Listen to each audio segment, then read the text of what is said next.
sama-sama kayong mag-ina sa kulungan. Habang kami naman ay nasa malayong lugar at namumuhay ng tahimik bilang mag-asawa. Anong malay natin? Baka magkaroon pa ng kapatid si Rosa Camila. Total, hindi pa menopause si Alicia. Hindi mo magagawa ito sa akin! Bakit hindi? Pakukulong mo kami ng mga anak ko? Ipagpapalit mo kami sa despatsadorang ito? Ano itong kinakalaban mo kami, Leandro? Kami ang dapat mong kakampi dahil kami ang unang pamilya. Ang anak mong lalaki ang nagpapatay sa akin. Ang anak mong babae ang nagpakidnap sa isa ko pang anak. Kayo ang may kagawa ng lahat na ito.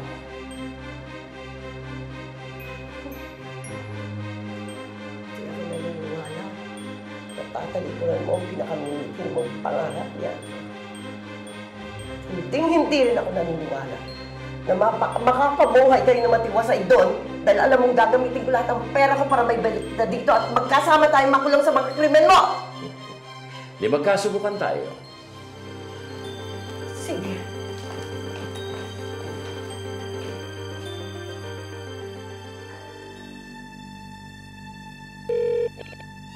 Pare, napatawag ka. Nanginginig na ba ang tumbong mo sa takot? Hindi ako matatakot sa'yo. Ikaw may kasalanan sa akin, ikaw ang dapat matakot sa akin. O bakit tumawag ka sa akin kung hindi ka natatakot? Aminin mo na, Carlito. Pinapaalala lang kita. Pag may masamang nangyari sa pamilya ko, ako mismo ang hahanting sa'yo. Pinablatter na kita. Teka, sino pamilya bang kinakatakot ka?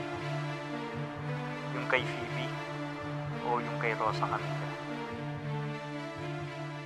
Ano sabi ko si Alicia? Di ba may iba pa akong paraan?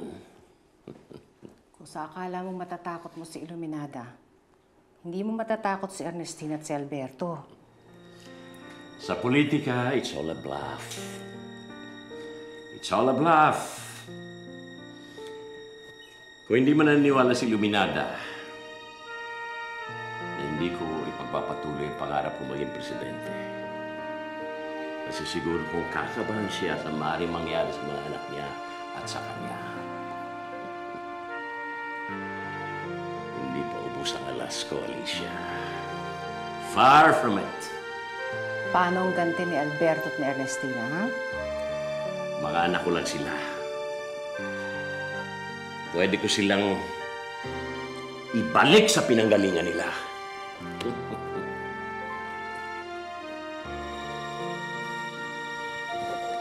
I love you.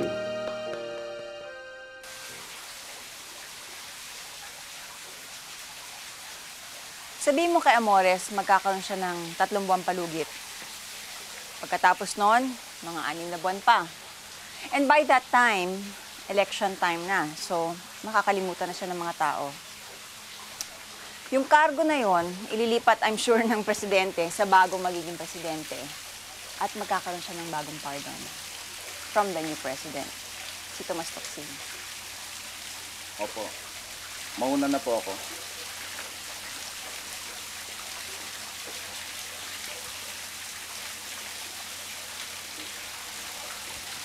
Halos hindi ako makatulog kagabi sa kaiisip sa mga sinabi ni Leandro sa akin eh. Nagkasulian na ng kandila. Ano lang ibig sabihin nun? Huwag nga kayong matakot. Si Daddy, tatalikuran ng pagiging presidente. Kailan bang uwi ni Alberto? Mamayang gabi. Pero aalis din daw siya eh. Ang sabi niya sa akin kanina sa phone, iko-call daw niya ang bluff ni Daddy, one by one.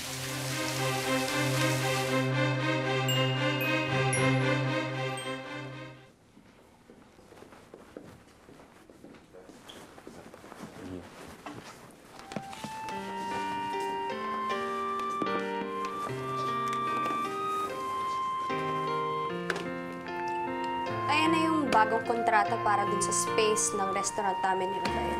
Pirmado na. Sige. Papanotorize ko na lang, tapos padadala na kita ng kopya. Pero, pwede mo naman padala na lang dito, ah. May gusto ko ba sabihin? Oo. Yung pagkampi mo kay Tomas Locsin, gusto ko lang malaman mo na kinamumuhian na kita. Yan na naman yan. Ako sa Camila, matagal na tayong wala. Ngayon ko pala magagalit sa akin. Ako, matagal na. Pinagsisisihan ko na nakilala pa kita. Ito ang tatandaan mo. Bawat hakbang mo, tatapatan ko ng 5. Huwag ka nang gumante. Lahat nagawa mo na, Rosa Camila. Habang nasa akin ang anak mo, Carlito Valiente, marami pa akong magagawa. Huwag mong dadamay anak natin dito, ah. Mawawala ka, di na iibig pa. Sana mawawala ka, di na iibig pa. I'm just the press secretary. Kung walang statement ng presidente, wala rin kayo makukuha sa akin. Kamusta na nga pala si Senator Montemayor? All over the place siya. That's right. In fact, he's scheduled to go to the north. May kausap siya doon. At wala yata ako na-receive na schedule. Congressman, hindi lang naman ikaw ang kongresistang pwede niyang bisitahin doon. But I'm sure kasama ka sa itinerary niya. I think. Congressman, oras na para may pag-usap ka kay Madam President. Mamaya tayo mag-usap. This way.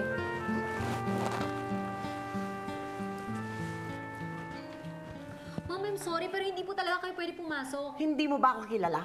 Ako si Mrs. Montemayor. Pero ma'am, yun po talagang kabilin-bilin Hindi ni pwede. Marisa. Kakusapin ko siya. Wala akong pakialam kung tatalikuran ni Leandro ang pagtakbo sa pagka-presidente. Pero sa unang labas niyo sa ibang bansa, ididimanda ko siya agad ng concubinage at isasabit kita! Nakakatawa ka, Iluminada. Lagi kang nananakot. Bakit di mo gawin, ha? Dahil ang gusto ko, kung saan nasa pinakataas na tuktok si Leandro, doon ko siya hatakin pababa. Yun ba? O ang kinatatakot mo, ibang babaeng tatabi sa kanya bilang First Lady? Ambisyosa ka, ha? Sinasabi ko na nga ba't ako lang nakakakita sa tunay mong pagkatao? Na pangharap lang yung pagiging mabait mo, pero sa likod nito, may buntot at sungay ka rin. Kaya dapat alam mo na kaya kitang labanan.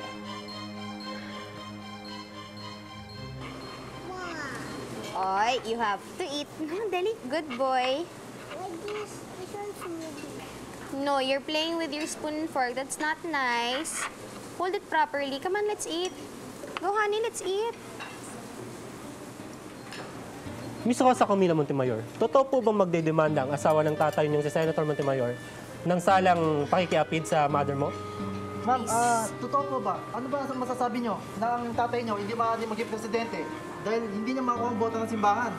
Pwede ho ba sa ibang lugar na lang? Sana ho may respeto naman kayo at kumakain ho kami dito. Ano po masasabi niyo dito? Naghahanda na po ba kayo para sa kaso? Guard! Ano po pangalan ng bata? Ma'am, ano pong opinion niyo? Tama na, please. Paano nakapasok yung mga dito? Sir, di naman nila sinabi na press sila eh. Akala ko customer. Ay, palabasin niyo na, please. Tama na, tama na. Pasensya na kayo. Labas na tayo. Sige na, boss.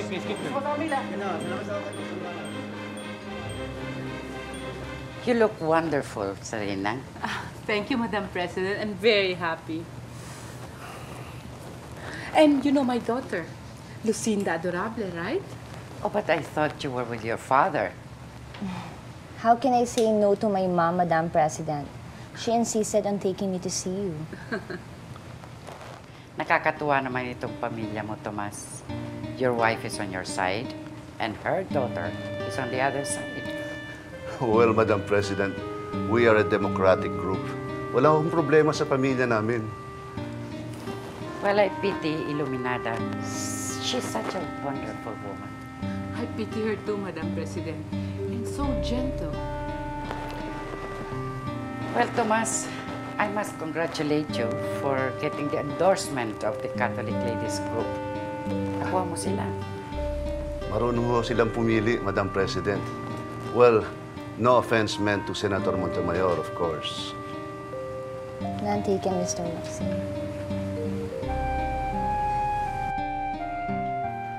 Alam ko na kung nasan si Paloma. Ano nangyari sa'yo? Binugbog ako ng mga tao dun sa tinitigilan niya eh. Nakita mo na si Paloma? Nasaan siya? Bakit ngayon mo na sinabi sa akin?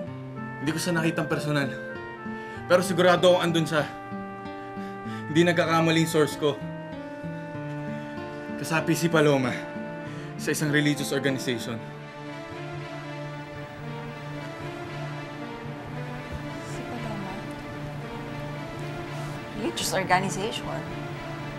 Kinakausap ako ng ilang kapartido namin na baka kailangan ko nang bumalik sa politika.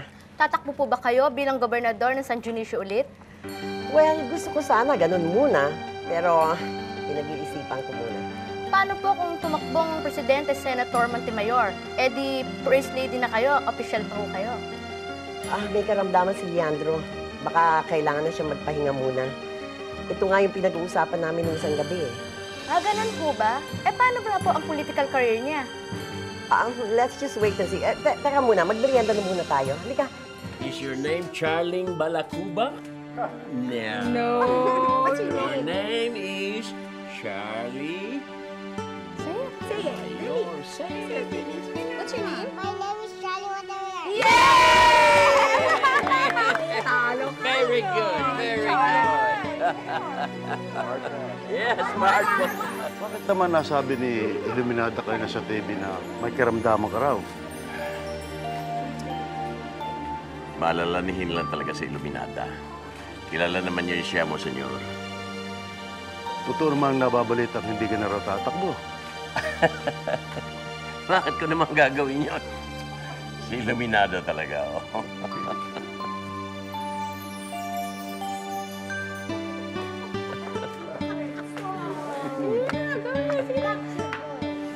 Nacho, kamusta?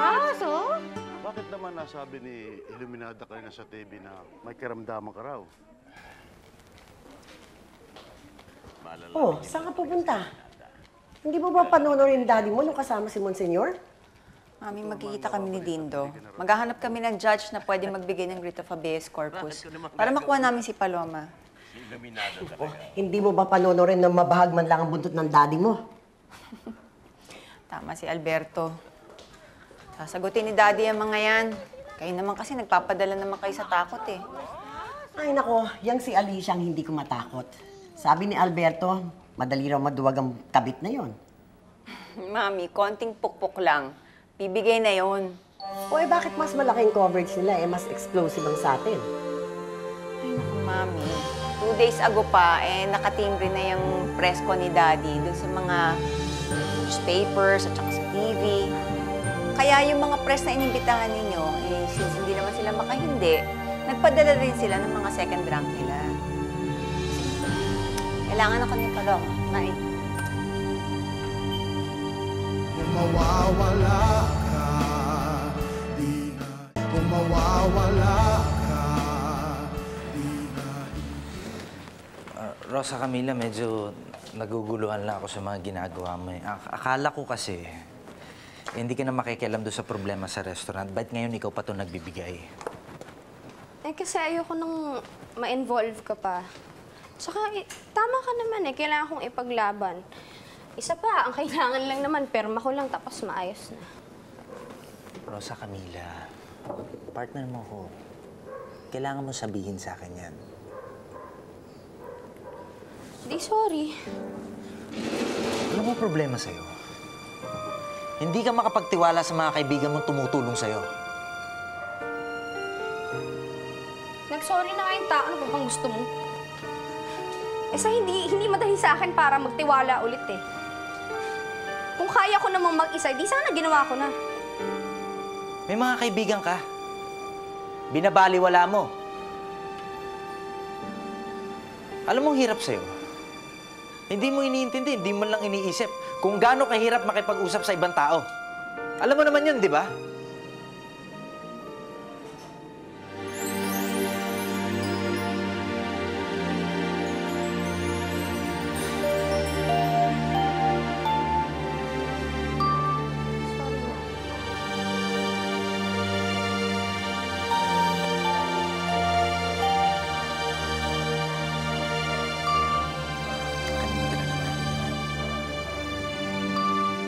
tsaka kulit niyan. Pagkagising pa na, nangungulit na.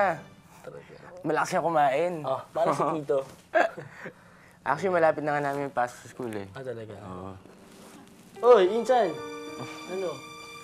Nararating lang din niya. Ayun. Doon kagad sa pamangkin pumunta. Anyway, una na ako. Ay. Mag-iingat ka. Kain ka.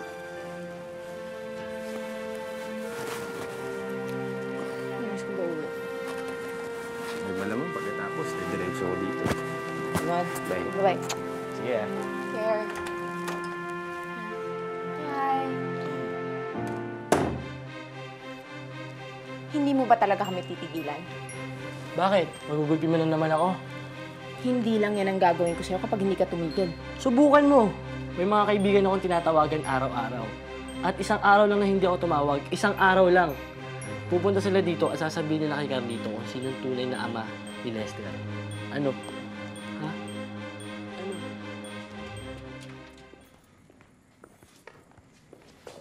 Magandang gabi sa kanila. Ano pong may paglilikod namin sa inyo? Alam ko tinatago yung si Paloma Vibor. Asawa ko siya. May writ of habeas corpus kami. Kaya ilabas mo na siya. Hindi namin tinatago si Paloma.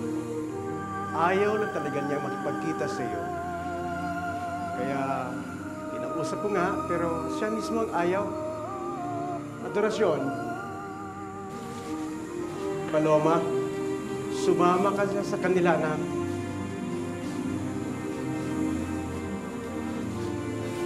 Paloma. Iwan mo na ako. Masaya na ako dito ngayon. Paloma, asawa mo ako. Sumama ka sa akin. Dito na ako. Hindi po natin siya pwede pilitin, sir.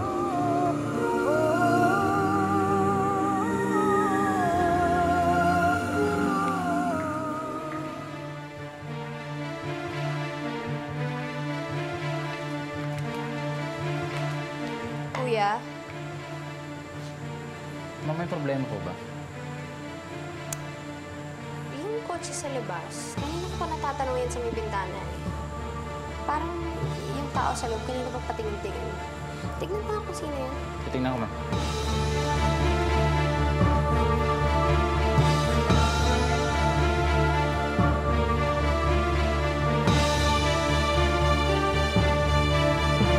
Boss,